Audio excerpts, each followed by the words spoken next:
Good evening, everyone. It's nice to see that we've got quite a few people on to the talk tonight.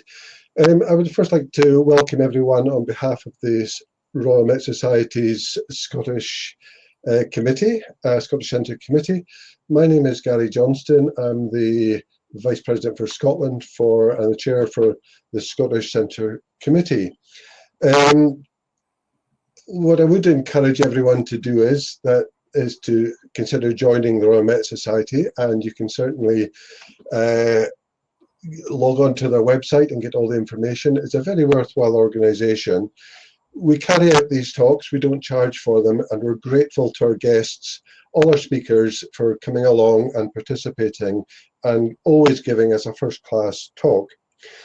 These talks are recorded and they are generally made available on YouTube, subject to the speaker's permission, and also his clarification and certification regarding copyright material.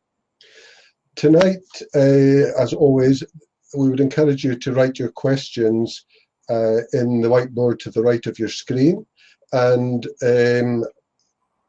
these will be taken up at the end of the talk and will be answered. If you spot something in a particular slide that you would like the speaker to refer back to, just please take a note of it so we can refer back to it at a later date. Now, moving on, I would like to introduce our speaker tonight, Dr. Ben Pickering.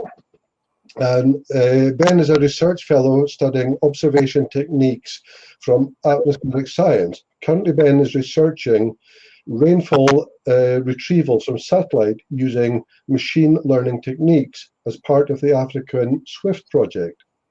Prior to this, Ben completed a PhD on ground-based precipitation radar and specifically looked at verification techniques for precipitation type products.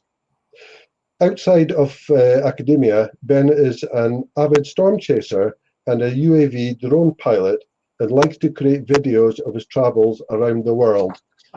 That's when permitted, of course. So, Ben, I would thank you very much, and we look forward to your talk tonight. Thank you. Thank you very much. Yeah, good evening, everyone. Thank you for joining us this evening. I'm going to be talking for about 45 minutes. I'm going to try and give you entertained and informed, and I'd like to tell you why I think we're in the golden age of weather radar. So first of all, thank you very much to all the people listed at the bottom here. Mike Biggerstaff, who taught me radar in the first place, Chris Bird, who provided a lot of material about the history of radar itself, my supervisor, Ryan Neely, and many other people as well. So I just thought I'd set the scene and show you a wave. And if you ask, and this is what we really care about in radar, everything we get regarding this wave. And if you ask a PhD student what this represents, they might give you a sort of sarcastic answer and say it represents their ambition, my hopes and dreams, or my greatest enemy. Whereas if you ask an actual physicist, they'll tell you the important things are amplitude, frequency, wavelength, phase, and time encoding. And while I still consider myself as a recent PhD student mainly in the top box, I am making good progress towards this bottom area here. And this talk is forming part of that as well. I went back and looked at the history of radar and learned quite a lot of interesting things, which I wouldn't have found out otherwise. So I'm very grateful to be invited here to give this talk. So I'm just going to switch to a first video and give a very basic overview of how radar functions. Give me a second. So essentially, we have precipitation falling. We have a radar which emits a beam of electromagnetic radiation, and the precipitation or any object will reflect that in certain ways, which we need to quantify, and it will then scatter that energy back to a radar, which is in listening mode, and then it receives that amount of power coming back. So it sends out a very short, very high-powered pulse, and then instantly switches to a listening mode, a very sensitive listening mode, and it hears any echoes coming back in the electromagnetic spectrum. So going back to the slides, I'm hoping to cover in the next 45 minutes, I've split it up into these 4 chapters, essentially. First of all, a brief history of radar generally, not just weather radar, but radar for any purpose. And then moving on to, in a bit more detail than the video I've just shown, how does weather radar work, and go into some of the intricacies of each step in that process that I just showed. And then I'll summarize the state of weather radar in particular today, and that includes the UK's network, what's changed recently, which spurred this talk and spurred my PhD. And then there's a few slides on what I did in my PhD as well. And then I'll talk about what I think is the most exciting part. To wrap up this talk, I'll give some indications of what I believe is going to be coming in the future of weather radar, and why we're not finished. There's plenty more work we can do with weather radar, and I'll show just a few cases there of things that are happening. And if that's not interesting enough for you, there's also going to be some extra things, some what I believe to be cool facts, poetry, some animation like the one you just saw, sheep and drones. So look forward to that. All right, so getting started, chapter 1, a brief history of radar in general, not just weather radar. Well, first of all, we need the radio before the DAR. So at the very beginning of radio science in general, in the 1830s, a guy called Faraday came along and performed some physical experiments on electricity and magnetism, and believed there was a link there. But as Faraday was not well educated and didn't have the mathematical proofs for this concept, Faraday was largely dismissed at this time. We know now how important those experiments were, but at the time, Faraday was largely dismissed.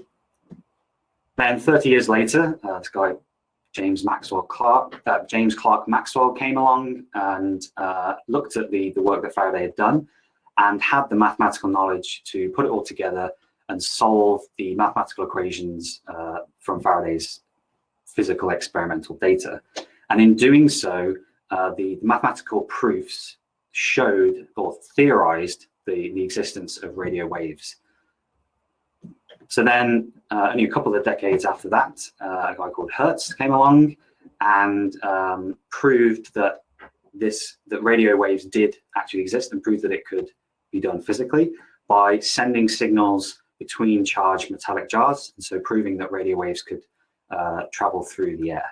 And my first fun fact of the talk is that my PhD supervisor and their PhD supervisor, if you carried on going back and you went 7 supervisors back, Hertz was the 7th supervisor back. So Hertz would be my great grand supervisor. That's fun fact number 1. So then a short time after that, a person called Marconi came along and used this concept of radio waves to start inventing physical useful tools that people could use. And this was initially done to try and avoid ships colliding in fog. They would transmit radio waves so that they could be seen by other ships. And I've just a small thing that I put et al. After everyone's name, because we often attribute these discoveries to a single person, but it's always in the background many people, or they're different people around the world who are working on the same ideas at the same time, but usually just one person gets the credit for it. So, okay, so we've had radio waves, we've got some objects that are utilizing this functionality. Now moving into the early 20th century, and people are starting to use radio for communication. People are having radios in their own homes, and it's 1935, and we're approaching what we now know as the start of the Second World War. But concerns were rising over use of this radio technology for warfare, and so there were some rumors spreading around Europe that the German military had this death ray technology, or so-called death ray, which could, as a weapon, could kill or injure people at a long range. And there's some outlandish claims here. The one on the right-hand side saying that the rays of death will kill any living thing at a distance of 10 kilometers, or approximately 6.25 miles. So this sounded very scary at the time. Maybe to you it seems very silly, but At the time, it was a concern from the British government. So the British government asked the scientist Robert Watson Watt to investigate this and see whether it was actually feasible. So Sir Robert Watson Watt was a Scottish-born radio engineer and was actually also a meteorologist. So the person who invented radar invented it not for weather purposes, but Robert Watson Watt was actually a meteorologist as well, and worked in the Met Office from 1916 on this idea of radio telegraphic atmospherics. And this is radio waves that are emitted when a lightning strike occurs and it heats up the atmosphere. This is actually a whole field in itself now in meteorology, and the long word has been shortened to spherics, but this is still used today. So this was quite ahead of its time as well. And another interesting fact, well, there's this paper here on the spherics, which you can still read today, and I've got the link down there. It's still on the Royal Meteorological Society website if you're interested. Another interesting fact is that Robert Watson Watt was a fellow of the Royal Meteorological Society by 1915 and was also president of the Royal Meteorological Society from 1949 to 1951, the society through which I'm obviously speaking to you today. So this was the problem that was posed to Robert Watson Watt. How much energy is needed to stop a sheep at 30 meters range? So I'm going to pose this to the audience tonight. You've got this angry sheep, clearly very angry here, charging towards you at 30 meters range. How much energy do you think you need to send in its direction in radio frequency in order to stop it? And to make this easier, we can put it in terms of number of microwave ovens. A microwave oven in your house is about 1 kilowatt.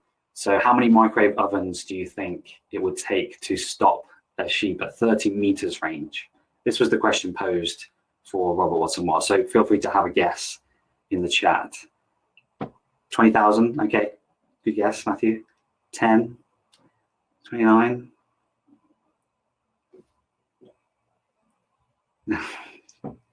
12, 550, 100,000. It's actually 5 million. You need 5 million microwave ovens focused towards this direction of this sheep, which is equivalent to 5 gigawatts of power. So it was obvious to Robert Watson Watt that this was impossible, completely unfeasible, because today in 2019, that would be 1/8 of the UK's average power demand. That's 2019, not 1935. In fact, 1935 was the year when the national grid was first invented or was first created. So it was, at the time, it was completely unfeasible. So your angry sheep is going to be fine. However, at the same time, another scientist in Robert Watson Watson's team did a back of the envelope, and we believe it was actually on the back of an envelope, calculation showing that if you emitted a pulse of radio electromagnetic energy, that an aircraft would would backscatter enough energy that you could receive it back at the site where you'd emitted that energy. They calculated roughly that 200 milliamps would be received back from a standard aircraft at that time. And this is compared to what you'd receive from an FM radio.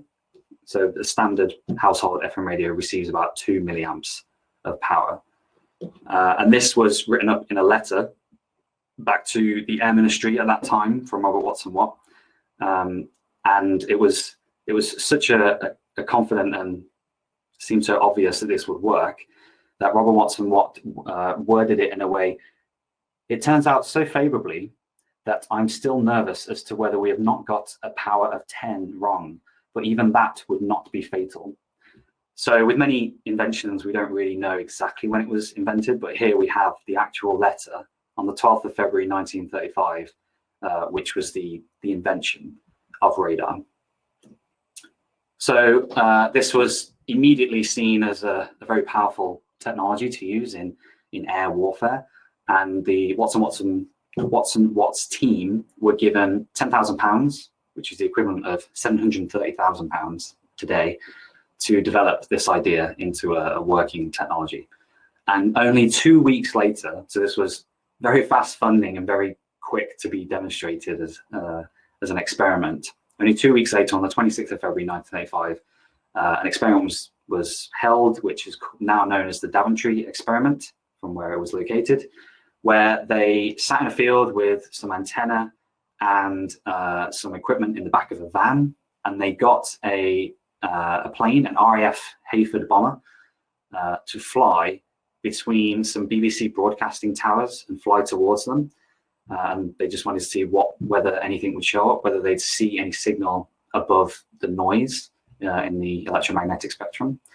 And it was so successful that they claimed that they watched the aircraft approach from miles away. So this was a categorical success, and they showed that radar was feasible and would work. And I also found in my research for this talk that a group of people recreated this experiment in 2010, so the 75th anniversary of this experiment, because we know the date so precisely. And this is exactly what the vehicle looked like. They repainted it to appear as it did on that day. So this is essentially a color image of what that day looked like in 1935 and the experiment that they conducted. So I thought that was quite interesting. So then this was obviously scaled up. They realized this was a great technology that they could use for air defense very rapidly. By 1939, they had 20 towers around the coast of the UK, and this grew to over 50 by the end of 1945. And they called this network Chain Home. And this was basically critical to the success of the Battle of Britain in 1940, where the RAF had, I think it was about 600 aircraft versus about 3,000 from the German Luftwaffe. And so we were completely outnumbered, but the existence of radar meant that the RAF could defend the UK. So radar is often cited as a critical piece of technology that was needed for the success of World War II from the UK. So some of these towers do still exist. This picture here is in Essex, and yeah, it was very, very well used piece of technology. In fact, there was another interesting fact. There was a German Zeppelin blimp ship that flew along the coast of the UK, and so the UK believed that the Germans knew about this technology. But there was a critical mistake, which was seen as a major failure in the German side of the war, is that they were looking at the wrong frequency. So they saw these towers, but they believed that they weren't working, that they weren't emitting any electromagnetic radiation. So they dismissed the idea, and they didn't attack these towers until much later in the war. And that's often seen as a big mistake in World War II. So just a little bit more about Sir Robert Watson-Watt. Obviously, from my research, seems like quite an interesting character around this time. After the war, Sir Robert Watson-Watt moved to Canada, and one day was pulled over for a speeding ticket. And when he questioned how the police officer had, knew what speed he was actually going, pulled out a radar gun that the police officer was using to measure Robert's speed. He then exclaimed that if I'd known what you were going to do with it, I wouldn't have invented it. And then on top of that, Sir Robert Watson-Watt actually wrote a little poem about this incident. So I'm going to read that to you now. Pity Sir Robert Watson-Watt, strange target of this radar plot, and thus with others I can mention, the victim of his own invention. His magical all-seeing eye enabled cloud-bound planes to fly, but now by some ironic twist, it spots the speeding motorist and bites, no doubt, with legal wit, the hand that once created it. So I thought that was amazing. Okay, so that's my summary of radar in general. Now I'm going to go into a bit more detail about weather radar in particular and how it functions. And I'm going to do this by going through the journey of a single beam of energy going through the radar system and out into the atmosphere. So to begin with, we obviously need to create the pulse. We have direct, constant electricity coming in. We use Fourier transforms and multiple wavelengths and that sort of thing to produce this electronic pulse. Then we need to turn it into electromagnetic energy. So So we put it through an open cavity magnetron. This was an invention created in the Second World War by Sir Robert Watts, someone on his team. And this was touted as an extremely large leap forward in technology. It's still used today. We still don't have better magnetrons than this in an operational sense. And this was, it enabled radars to be small enough that they could fit on aircraft and on weapons. And so it was on aircraft. It was, it's a key piece of technology. They wanted to keep it secret, but they wanted it on aircraft as well. It enabled a high-powered pulse to be emitted at the correct frequency. And I'll talk about frequency a little bit later on and why that matters. But it was inside a black box on the aircraft. And if the aircraft was going down, then it would self-destruct, or the pilot would tell it to self-destruct. And that's where the term black box comes from. And it's quite ironic because we often call, in research, we call the magnetron, it's sort of like a black box because it can behave in strange ways and we don't always know what it's doing. So yeah, it's kind of an ironic term of phrase there. So then we have this electromagnetic pulse now that's emitted from the magnetron. We need to control it. We need to get it to where we want it to go. So we have waveguides, and these are very specifically designed and eye-wateringly expensive components, which are the right size to not change the frequency of the wave as it travels through, and to not result in a loss of power either, as we move it around to where we want it to go. And then it gets fed into a parabolic dish, which then focuses the beam, and it allows us to control it and steer the beam in the direction which we desire. So that's all the components. Ignore the title here. It's not going to be the actual equation. This is just the process of actually dealing with the wave in the atmosphere. So obviously we need to transmit it first. If we just had a spherical antenna, a spherical emitter, it would produce a sphere of energy. And if it was a pulse, as we've shown it is, it would essentially go out, and like the surface area of a balloon, it diminishes as it goes away. However, we would like to control this and know which direction we're pointing the beam in. So we use a parabolic dish to do this. And the beam goes out. It still has an angle to it. We can't make it parallel as it goes out. So it will diminish its power as it gets further away and be spread over a wider area. And we need to take account of that. So you've got the energy, it's been emitted, it's traveled through the atmosphere, and things happen to it in the atmosphere as it goes along, but it gets to some object, which I'm showing as a red dot here on the slides. And then we need to know what happens to the electromagnetic energy as it interferes or intercepts this small object. So first of all, the object doesn't fill the entire beam. It's going to be smaller than the beam, so we need to know how much energy is put onto the cross section of that object.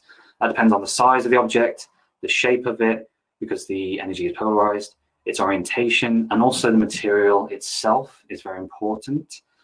Some of the energy is lost to the object itself through absorption, and then some of it is scattered away from that object in many directions. But actually, it's the frequency of the electromagnetic energy that you're using that controls how the scattering occurs. So there's generally 3 regimes that we use to describe this. We've got Rayleigh scattering, Mie scattering, and it's optical scattering in the lower left, the blue box there. So we really want to get as much energy coming back to the radar as possible. This depends on the frequency and how the frequency of the wave relates to the size of the object you're observing. So if the size of the object is 10 times less than your wavelength, then you're in the Rayleigh scattering regime. And that's good because it sends, as you can see from these images, it sends the most energy back to the radar. And then if you plotted this in a graphical sense, you would see that in the Rayleigh regime as well, the size of the object is linearly dependent on the amount of energy that's scattered back. Whereas if you go to the other regimes, there's multiple, for the same sized object, you could have different amounts of energy coming back, if that makes sense. Okay, so we've got radio scattering, we've sorted that out. Our object is sending energy back to the radar, and then it's just a reverse. It does scatter, as it becomes more diffuse and less powerful as it comes back to the radar. The amount of energy that actually is received by this small dish that sends out power, scatters it in many directions, and then it gets back a tiny amount of energy back to radar. It can be 10 orders of magnitude, not 10 times, but 10 orders of magnitude. So that's 10 to the power of 10 times weaker, the amount of power that's received back compared to what's transmitted. So you certainly don't want to put a sheet of metal in front of a radar, because it will immediately just reflect back into the dish and fry all of the very sensitive electronics on the receive side. I'm going to skip over, this is obviously very simplified. There's many different components and things going on in the atmosphere that we all need to consider as physicists and as meteorologists. But obviously I'm skipping over these. And if you do want to learn more about this, there's a very good book by February 2015 that I can recommend if you're interested. So how do we get rainfall from this? We obviously know that as raindrops fall, they become wider. They sort of go into hamburger bun shaped things. And so we want horizontally polarized energy, which means it's oscillating in a horizontal direction as it moves away from the radar. And this then allows us to see essentially like the width of each drop from the side on. You only get one variable essentially, which is the amount of energy that comes back to the radar. And because of physical theory things, this is related to the 6th power of the diameter of the droplet. So you could have many small drops, and that would give you the same amount of power back as a few very large drops. And an additional thing is that you need to assume all the particles are liquid here, or just liquid, to be able to turn it into rainfall rate. So we have these two things. We have radar reflectivity factor, which is this Z. That's a version of the amount of power we get back. But we actually want rainfall rate, which is this other equation here, which you don't have to worry about. But essentially, the key thing here is there's no mathematical relationship to solve R for Z. So you can't directly go from one to the other. However, some work in 1948, which was a collection of previous work, the different lines on this plot, showed that the distribution of the shapes of raindrops was actually fairly predictable. And so as the rain rate increased, you could have an estimate of what the distribution of raindrop sizes would be, and therefore you could have an estimation of how Z, which is the equation at the bottom here, how Z relates to R in a fairly simple fashion. So this allowed radar to be used for the first time for meteorological purposes. And nowadays there are many, probably hundreds of ZR relationships, because they change based on different climates, different types of rain, like convective versus stratiform, and things like that. So just to finish off this section, I've got a quote from this book from Frederick Fabry, who says, radar offers forecasters what is generally the best opportunity to detect rapidly developing storms, and is also the last one to evaluate whether the weather evolves as expected or not. So I think that just sums up how critical radar is today in operational meteorology. So moving on to the third section of this talk, I'm going to tell you about the UK's radar network and this thing called dual polarisation, which was just added on why that's important. So just a brief summary of where we are in time. We've got from 1940 on the left-hand side here, where the first meteorological observations were made with radar over the English Channel, and they were identified as these are rainfall echoes as opposed to aircraft, which they were being used for at the time. The UK shared the radar technology and this magnetron, which was so important with the USA in the Second World War, and the USA took this on and developed their own radar network first, and were using it for meteorological purposes. Then I'm going to skip over the dual pole stuff, but the Met Office in the UK, we had our first radar network in the late 70s, early 80s. The USA added Doppler velocity, which I'm not talking about here, which allows you to get winds in the 80s. That's why they call it the WSR 88D, the 88 year, and D for Doppler. And then switching over to the dual pol stuff, these variables were derived in the 60s. Then they led to hydrometeor classification in the early 2000s. The USA upgraded their radar network to dual pol in 2011 to 2013, and the Met Office have just finished in the last few years upgrading their network to dual pol. So you must be thinking now, what is dual pol? Why do we care about it? What on earth is a hydrometeor classification algorithm? Why do I care? So I'm going to explain that now. The UK network now, as of 2017, we have 15 radars.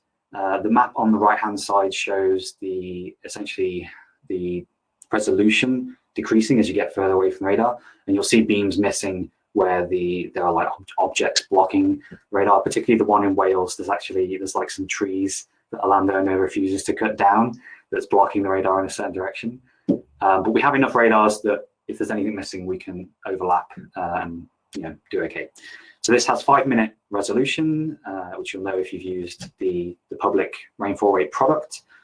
We do many tilts, and it's now dual pol. There's also 3 other radars which are included in the Met Office product, which are 2 from Met Éireann in Ireland, and 1 from the Jersey Meteorological Department on the Channel Islands. So yeah, we're now with dual pol, which is great. But why? What is about dual pol that's so good? So I mentioned before that the energy we send out traditionally was horizontally polarized because the drops get wider as they increase in size. So that was really useful to show that the rainfall is getting heavier. But with dual pol, we have both a horizontally polarized wave and a vertical polarized wave. And so the table I'm trying to show at the bottom here is we can combine this in many ways. We could send out a horizontal wave and listen back for the vertical wave. We could obviously send out horizontal and listen horizontal, and send out in vertical and listen in the vertical. So that's what that box is trying to show there. This then led, as I said, in the 60s to the development of many different variables. This is only a subsection that's relevant for the UK of polarimetric variables.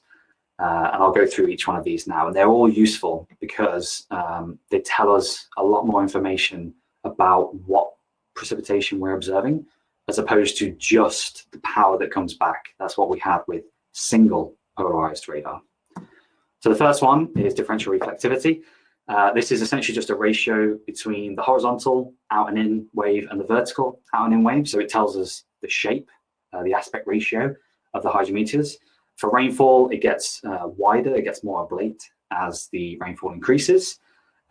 Snowflakes are generally quite round, but can sometimes be a little bit taller. And hail, especially because hail tumbles, it's also spherical as well. So ZDR is near 0. And then on the bottom left here, I'm just showing why this is useful, because we can then sort of invert this information and it can tell us what type of precipitation we're getting based on many of the different parametric variables. So you can see the ranges of ZDR, which you would expect to see for different precipitation types.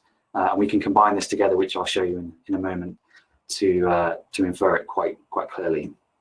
Next one is correlation coefficient. If you've done any mathematical things and you know the R² number, this is exactly the same. It's saying how similar are all the drops within the radar beam, because obviously the radar beam is very big and there are many different bits of precipitation inside it. If they're all very different, then you get a low correlation coefficient. And if they're all exactly the same, the correlation coefficient would be 1. Everything's identical. And again, you see on the bottom right, there's different ranges or values of this, which correspond to different precipitation types. Next up is KDP. As the wave travels through, for example, a raindrop, obviously light travels slower within a medium, within water. So it will slow down and some energy will be lost to that drop as it's absorbed, very small amount. And the phase will be shifted as well, which I'm trying to show on the top right here, that the wave is smaller in amplitude and it's shifted slightly. This is obviously an exaggeration. You have one drop doing a very small thing, but if you have many drops over a large volume, then this can make a difference. In the lower right of this slide, the attenuation, which is called, is where the beam has been basically entirely absorbed. So all the energy that was sent out from the radar was absorbed by the precipitation, and so you don't see anything behind that storm. It's suspiciously clear behind that storm because of attenuation. So again, this can be referred on the bottom right to different precipitation types. It's starting to build up a picture here. The last one is linear depolarization ratio, which I'll switch to a video for. This amazing animation I made.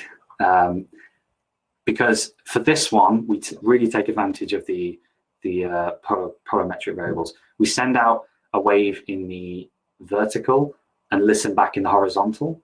So what can happen is if you send out some horizontally polarized energy, if the particles are moving or they're slanted, spinning, I'm exaggerating here with hail, which does tumble as it falls, then the energy can be shifted from one polarization to another, or some of it can.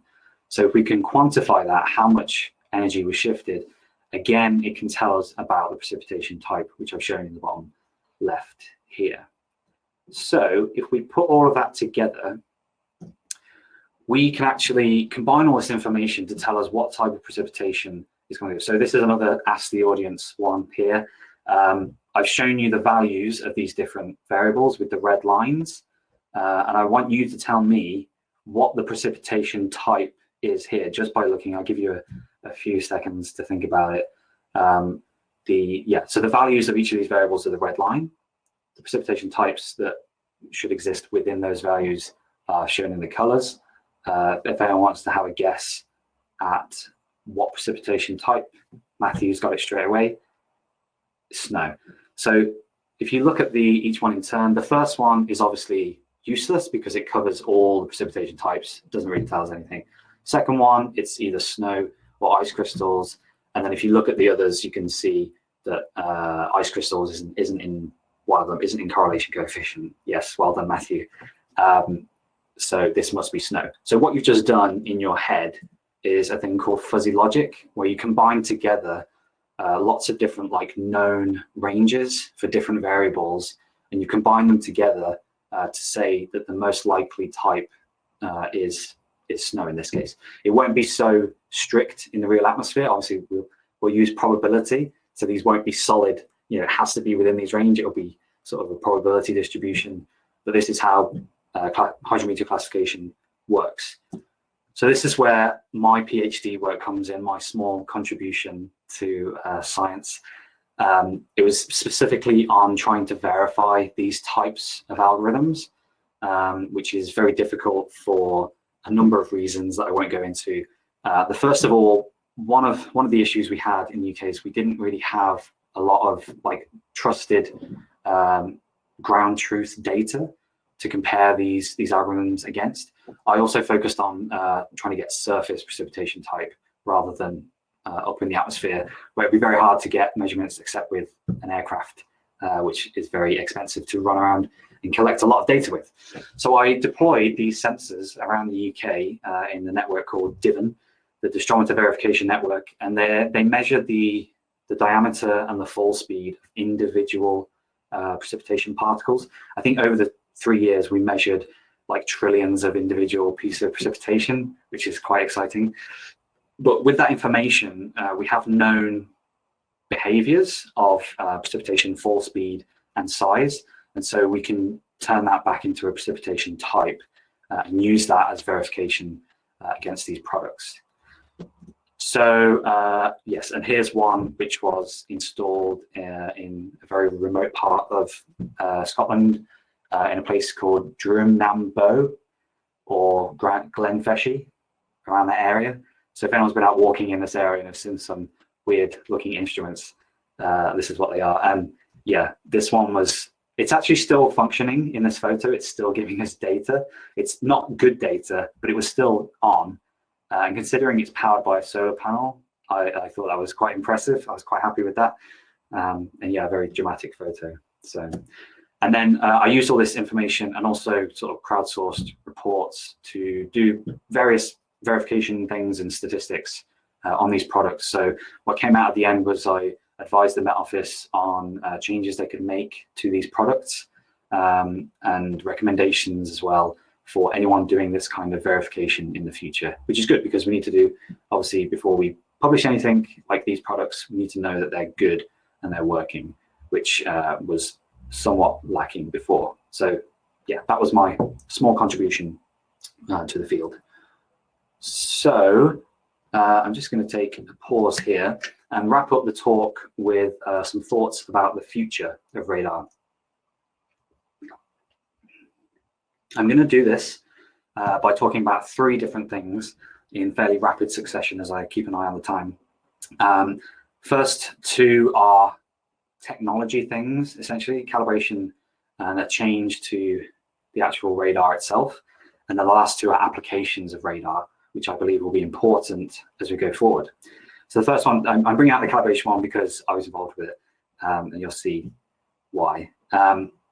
So over time, we started off with radar for meteorology with what appears now to be very poor technology, should we say. We had these images on cathode ray tube sort of screens, very fuzzy images. We weren't necessarily concerned about the intricate precision of the measurements themselves.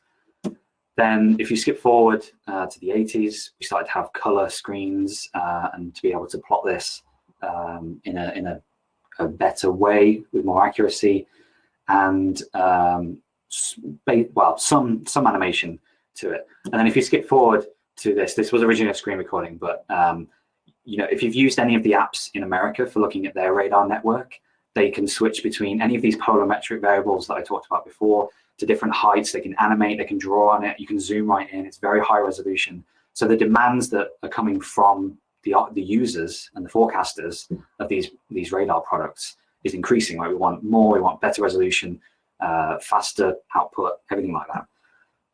So things start to become more important, whereas before this would be the radar equation to get a basic power returned to the radar. We now have to worry about a lot more because we want more precision. And so you can make this as complicated as you want. You could add in literally essentially infinite number of terms that the atmosphere or the hardware of the radar will affect in your measurements. And we now need to start considering these extra things and make everything more precise. There's also all this hardware stuff. These are just some of the things that we now need to consider when we calibrate and when we try and work out what the radar's doing.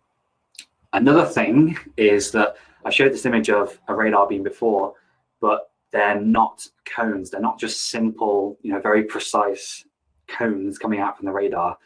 It's more like if you were, because this is a wave, it's more like if you drop something in water and you get a splash and you get the ripple. And then if you took a cross section of that, the lower right image that you're seeing here, that is actually the energy that comes out if you were at a different position around the radar dish. So it's very spiky. And then if you turn this into a 3-dimensional shape again, the beam is actually more like this. And we need to know this very precisely because we need to know where the energy is going in the atmosphere so that we can account for it. So that is very important. We can calibrate our radars by traditionally using things like ground masts, but you can imagine this is time consuming. You sometimes have to have planning permission to do this. And the image that you get, so the image on the lower right is a calibration procedure where the radar is scanned around this mast with a special lens on it when we know how much it reflects. But you also get all this ground stuff going on as well. So we have this idea, I took some time off from my PhD to work on this idea of using drones and UAVs to fly a known emitter or a known reflector of energy back to the radar and hopefully try and get rid of all this other stuff. And it's also this idea, it should be a lot quicker to actually bring the UAV up and do this calibration rather than building a tower. So that's the idea. It's real science because we got the spherical reflector off Amazon and it was under 20 quid. So that's a sign that, proper science going there. So this is just a demonstration of this activity. So we did this over 2 different visits. In fact, I was at this Chobotton Observatory in Hampshire when coronavirus was kicking off. So I've essentially come straight from the field home and I've not left since. We wanted to know how much the spherical emitter would move around, and how easy it would be to replicate, and how much flight time we could get, all different things. It was basically a demonstration of this technology, and that's our GPS unit. So this is just some of the results. You don't get as much interference, or you don't get as much other objects showing the background. So this is very early stuff, and I hope that we can do some more of this in the future. The second thing I want to talk about, technology side, is phased array radar. This is quite a big thing, actually. So we've traditionally used to the radars being a dish that turns to see different parts of the atmosphere. With phased array, which has been used in the military for a while, but now it's starting to sort of leak out and be used in other applications as well. It's a solid array of emitters, and by doing a special technique, you can essentially control the beam. The picture on the upper right-hand side, it's equivalent to essentially if you're looking down on a pond and you were to drop stones in a sequence next to each other. That's what this is doing, this phased array radar. The wave that would come out, each one emits a circular wave, but then the combination of all of the waves, because you did it in a sequence, the wave goes off in a different direction through constructive interference. So it's very exciting. And you can use this to do a lot of different things. I'm going to skip over this video because of time, but you're able to essentially make many beams. So you could do a small set of beams to look at a tornado and basically constantly observe it at second updates rather than 5 minutes. You can do multiple purpose as well. So you could have a radar that observes the weather and observes aircraft simultaneously.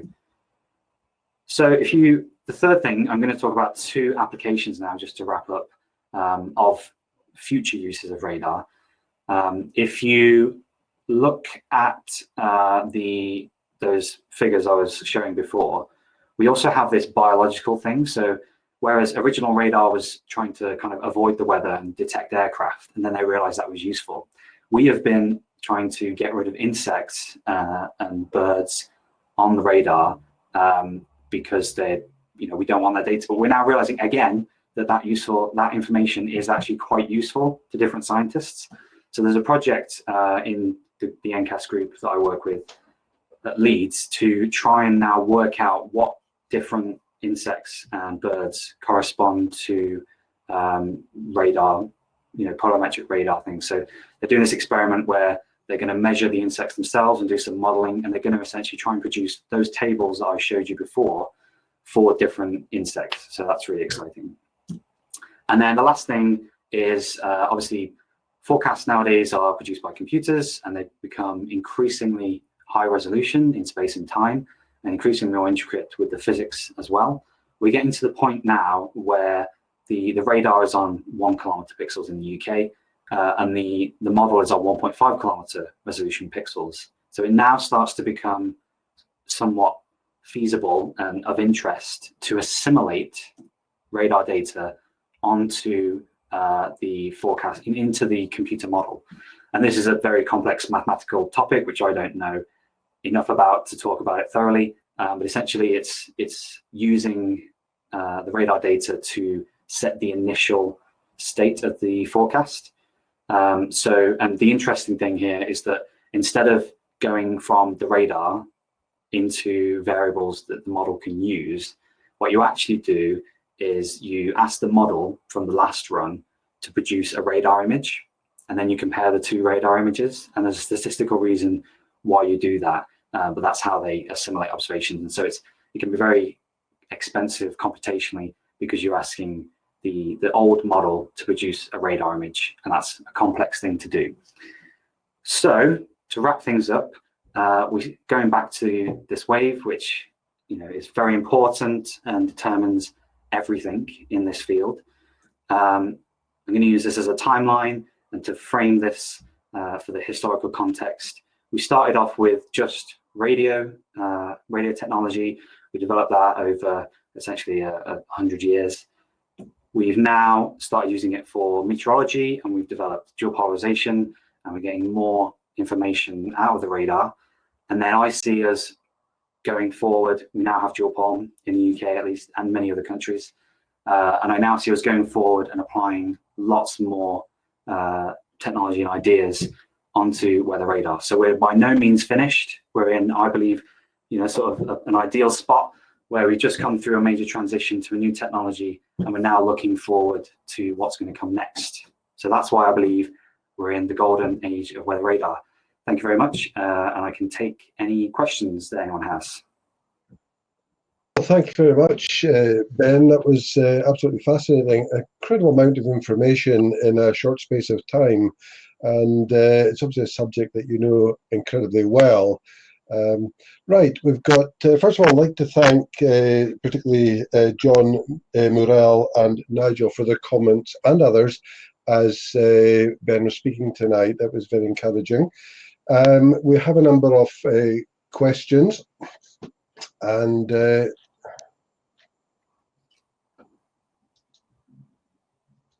sorry, I'll just get the questions. Right, there's just starting as they came in the order, Ben. There's one from Simon. If these could be put up on the screen as well, so people could read them. In the photograph of Daventry, the reenactment, was the plinth recording the event?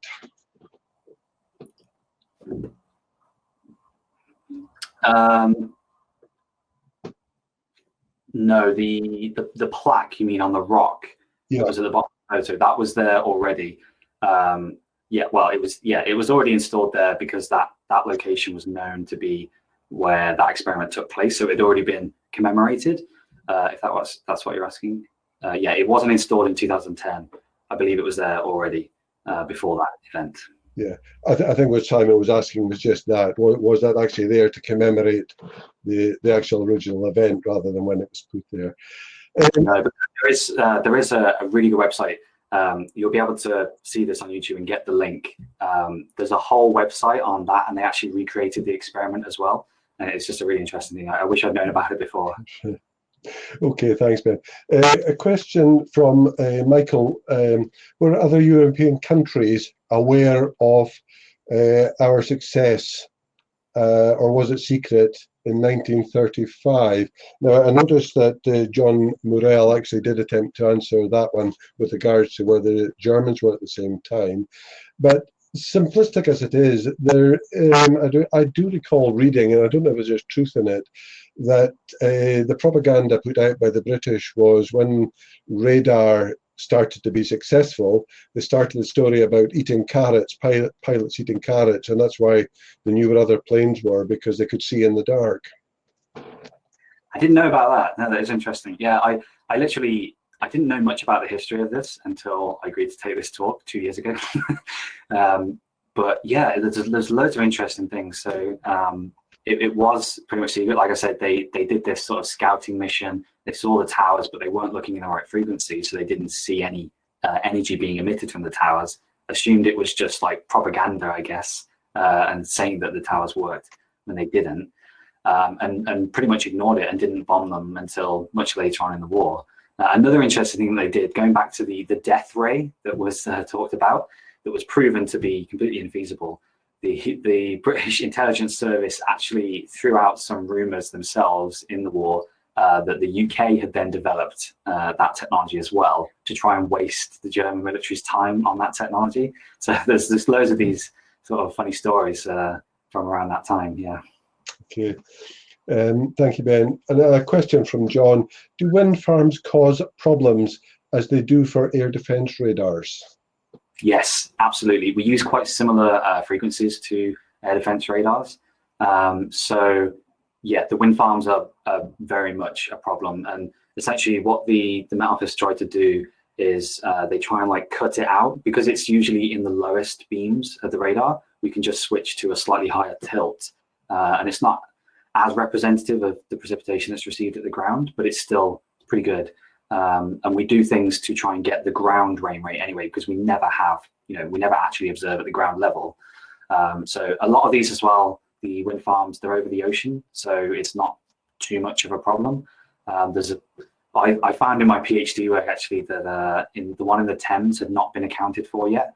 And so, yeah, they're certainly a problem, especially, I should say, for the polarimetric things. now that we care about the horizontal and the vertical beams, the fact that the wind farms, the blades are at different positions between each individual wind turbine means that you get very complicated, like very messy, information back in dual polarimetric. Okay, thank you, Ben. A question from Mike. He says, I recall hearing about sea breeze fronts being tracked by radar, not weather radar, that picked up swifts feeding the updraft. Was this ever used operationally? I'm not sure. Yeah, I'm not quite sure actually. Yeah, I can see how you would. I'm not aware of any work that took advantage of that. And generally, Met Office would try and remove anything that wasn't precipitation.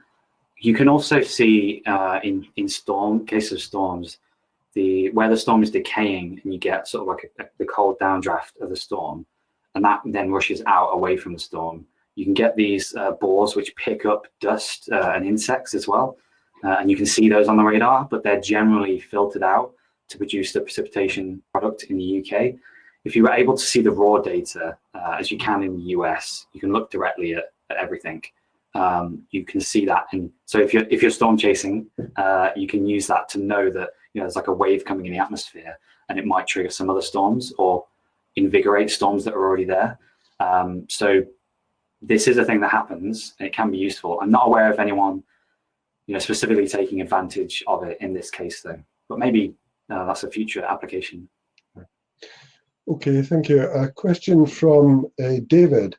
What are the prospects like for reasonably accurate rainfall depth accumulation, both in lowland areas and more mountainous terrain? I'd say the prospects are good. It depends on exactly where you are satisfied, right? It's a very subjective thing.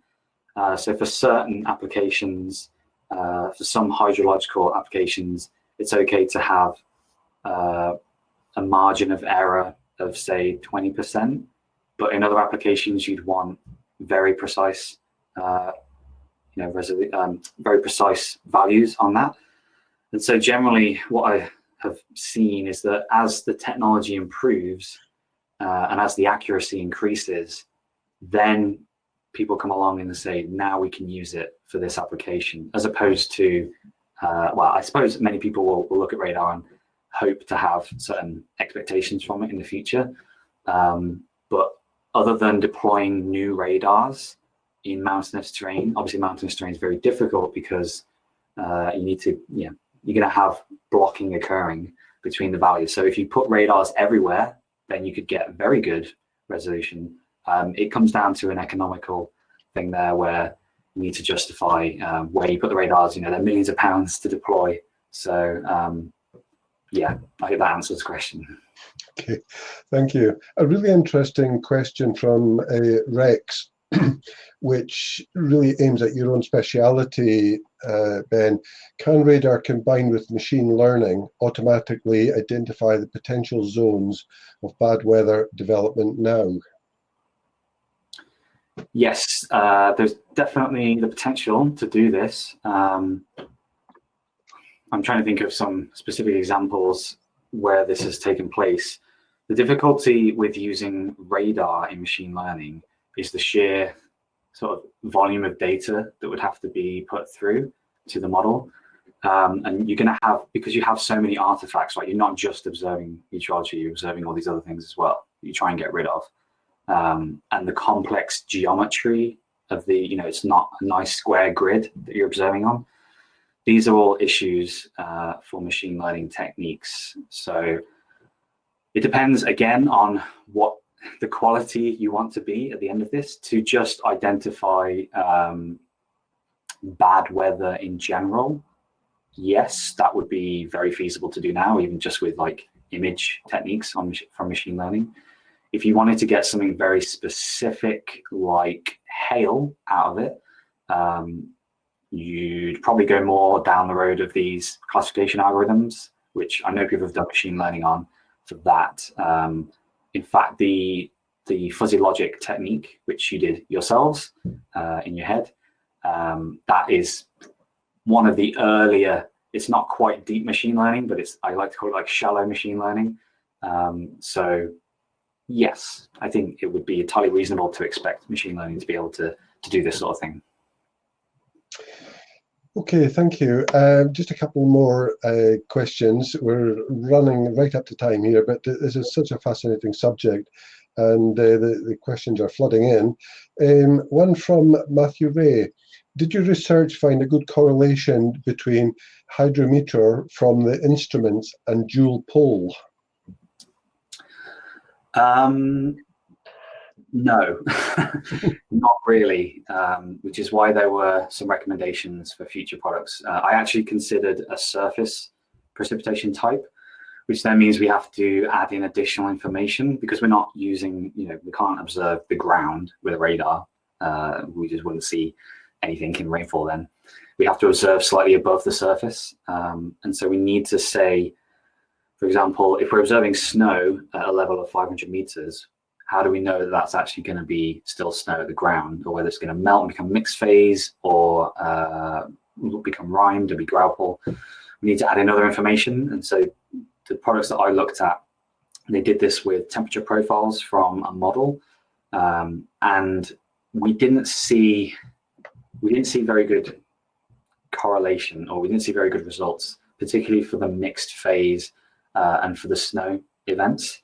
The beast from the east actually affected our verification. One of the reasons why this is so difficult is because we don't see sort of rare precipitation types very often. 99% of the time it's rain, and then maybe like 1% is snow, or 0.5% is snow, 0.2 it could be mixed phase, and hail is essentially, it's very hard to get hail in the UK, so it's very difficult to do that verification.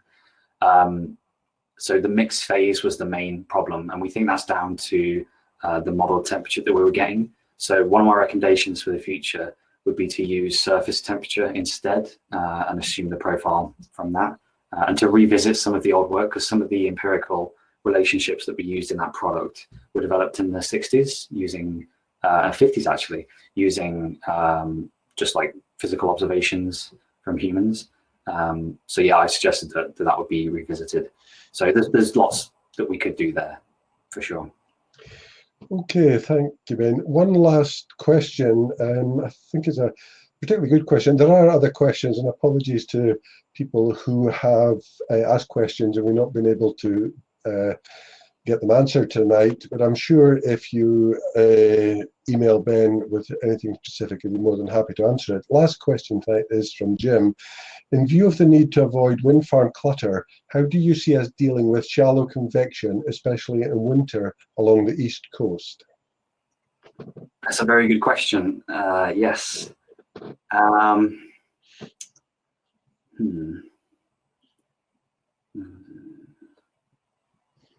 Yeah, I mean, I saw another question as well about installing a radar in Norfolk. And I wouldn't want to speak on behalf of the Met Office, right? Because I don't want to say something that will get me in trouble. But essentially, in order to improve the observations there, you would, the easiest thing to do would be to install a new radar. It'd be very costly, of course. But yeah, if you had a radar closer, that would make it easier in Norfolk. You can't exactly just tilt the beam lower. The lowest tilt that they do at the moment is 0.5 degrees, and the beam width is 1 degree. So you're already essentially sort of getting very close to the ground. If the beam ever did intercept the ground, then you'd get returns and reflections off trees, buildings, you get ground clutter. So yeah, that would be quite a tricky thing to do. Yeah, the easiest thing to do would be to install more radars. Other than that, yeah, I'm not too sure. There'd be ways of maybe combining lots of ground point data like rain gauges, which is already done, but perhaps increasing the number of those or using a different algorithm would be a way to go. So Yeah, I'm not too sure. That wasn't a very good answer, but yeah. Okay, thank you, Ben. And just to finish off, I would like to thank you on behalf of the Scottish Centre Committee. A really excellent talk. I think we've had more questions and comments tonight than we've ever had from a speaker before. It's obviously a subject which is very dear to you and is of interest to a lot of other people as well. So thank you for that. If you wouldn't mind just hanging on so I could formally thank you on behalf of the committee afterwards. Those of the public who are still there, I would just like to firstly thank Dr. Vicky Ingram, Richard Tabernet and Jonathan Smith for behind the scenes tonight. It actually takes a bit of work to organise this and to get it running efficiently, so thank you to them. And just finally, before everyone goes, I would remind you that our next talk is on the 20th of April, and that's by Dr. Shona Mackey.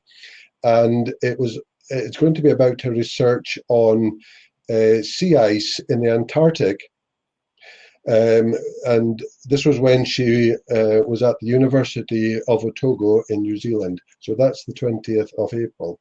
So I would thank you again, everyone, for joining in tonight on behalf of the Scottish Centre. And I do hope that we can look forward to seeing you again at our next talk. And I wish you all a very good evening. Thank you. Thank you, everyone. Thanks. Right, Ben, we've just, as you know, when we started this, we've just got a very few minutes, but, you know, again, on behalf of the Scottish Centre, thank you very much. It really was an excellent talk tonight. And quite honestly, we had more comments and questions tonight than we generally have. And I think that just shows the interest in the subject. There was a lot of comments, actually. Did you actually know the 2 or 3 people who were making the comments? Were they known to you? Or? There was John Murrell. He was very active, and no? No, I'm not familiar with John. Nigel and the other John, I don't know who they are. But yeah, no, it was good. Apologies, I know you rushed to finish on time at 7 o'clock at the end, so it would be good maybe to have you back at some point in the future. And just maybe add to what you've done tonight, but absolutely excellent. Thank you again. Yeah, thanks very much. Yeah, I'd love to, if I had more time in the future, talk about storm chasing, or the other thing I'm really passionate about is using drones in replace of radio songs, and like as a reuse radio song. An interesting one. Yeah. I'm trying to get things rolling on that. That would be, I'd love to talk about that. But yeah, it does take a lot of time to prepare these sort of things. I'm glad that the response has been good, and thanks for putting this all together as well, and to the 2 people who recommended me for this. No, thank you again.